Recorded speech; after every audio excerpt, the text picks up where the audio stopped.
Bonsoir, bonsoir, bienvenue pour un nouveau conseil de non-lecture. Comme vous voyez, bon, je ne vous l'avais pas dit les fois précédentes, j'ai allumé le feu de cheminée, ce qui donne un côté plus chaleureux à nos entretiens, presque giscardien, je dirais.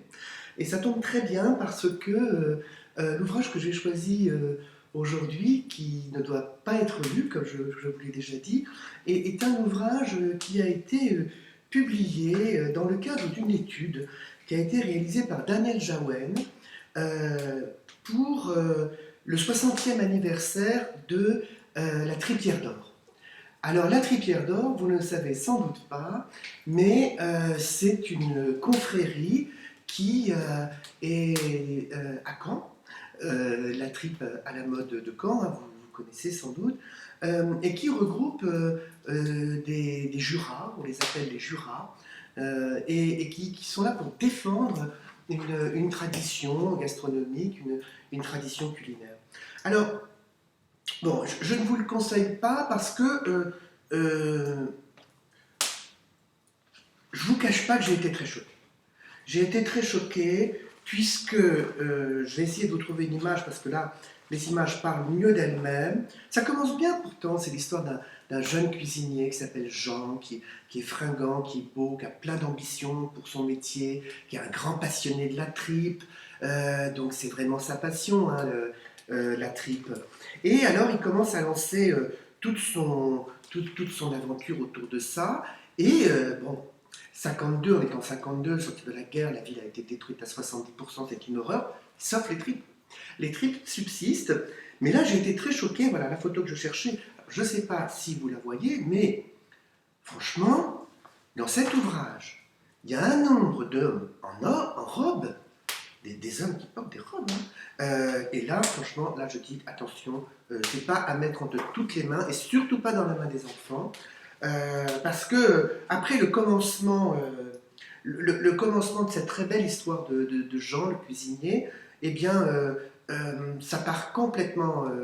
Bon, franchement, c'est à la limite hein, vous voyez ce que je veux dire. Donc, ils portent des robes, ils ont des chapeaux très originaux, ils ont de la dentelle à leur col.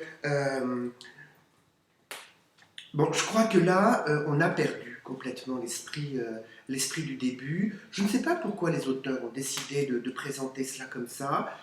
Sans doute, là encore, dans un besoin d'être dans le thème, hein, comme disait une grande poétesse franco-brésilienne, dans le thème pour le genre, qui est très à la mode en ce moment, hein, tout le monde parle que de ça, on en trouve partout, et là aussi dans la tripe, eh ben, je ne sais pas, mais ils ont voulu sans doute eh bien, s'adapter à la modernité, ce qui est pas mal, hein, en définitive, mais là j'ai peur que là ils soient allés un peu trop loin. Donc, je vous en lis quand même un petit passage, comme je fais d'habitude, parce que vous allez vous en rendre compte par vous-même. Je vous dis au hasard, hein, totalement, il n'y a rien de préparé, c'est ça qui est très intéressant. Ah si, tenez, j'en ai un très intéressant. C'est à côté d'une petite photo qui passe presque inaperçue, et pourtant le texte de la jambe, sublime. Photo prise par Mademoiselle Langeois avant l'arrivée d'Eddie Mitchell pour son intronisation chez ses parents.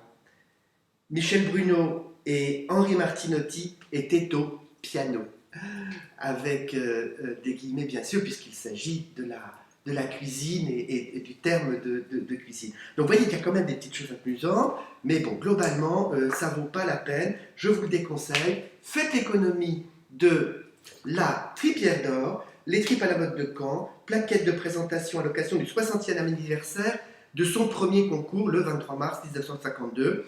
Je ne remercie pas Monsieur Daniel Jaouen. Allez, à très bientôt pour un autre conseil. Merci, bonne soirée.